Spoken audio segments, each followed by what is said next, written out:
মেয়ের জন্য এই ছেলে দেখে এসছে, কি খুশি, বিরাট খুশি। কদিন বাদে বিয়ে দেবে ঢাক ঢোল বাজিয়ে। বৈশাখ মাসে বিয়ে যাবে, বৈশাখ মাস। মেয়ে মরে যাক, তাও বিয়ে দিতে হবে।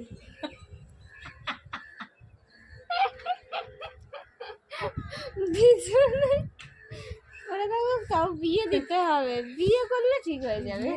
ঠিক হয়ে যাবে, হ্যাঁ। একদম। যত প্রবলেম সব সে গাছে কাঁঠাল গোপেতে। না, বিয়ের পরে মানুষের তাহলে কোনো প্রবলেম থাকে না। না, সেটাই বোঝাতে চাইছে। যা হোক, উনি ছেড়ে রেখে এসছে, এতটুকু তো খুশি হয়েছে। নিজের মনের শান্তিটা তো করে নিয়েছে। 500 টাকা এসে 500 টাকা ফিস দেবে মেয়েদের, আমরা নিয়ে বিরিয়ানির দোকানে চলে যাবো, বিরিয়ানি খেতে যাবো।